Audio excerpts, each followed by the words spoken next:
Erik Valind Eight-time Grammy winner Eddie Palmieri turned 81 last month, but the legendary pianist and salsa pioneer refuses to slow down. Following last year's acclaimed album, Sabiduria, Wisdom, he has several projects in the works, including Harlem River Drive Revisited, a re-recording of his seminal, socially conscious 1971 album, and Mila's Mare, a musical eulogy for his late wife, a rider. Now living in Hackensack, NJ, the East Harlem-born, Bronx-raised Palmieri tells Raquel Laneri how he spends his weekends. "Music is my life. Even on days when I don't have a rehearsal or recording session, I practice mentally. I'll just sit down and I'll start to meditate about different chord extensions or thinking of improvisations I can come up with. I like to read. I'll read a little philosophy, and about the great composers.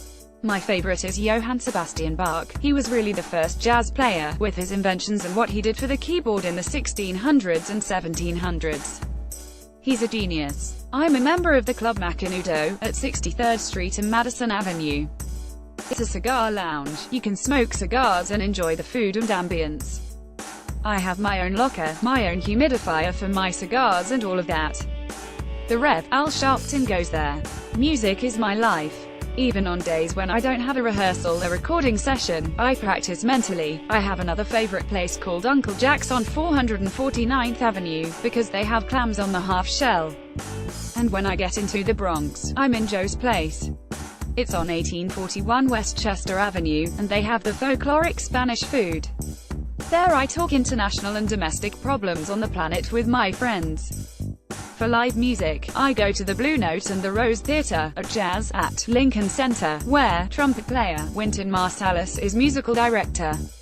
I've played the Rose Room a few times. And then I'm always in bed by 8 o'clock or 9 o'clock at night.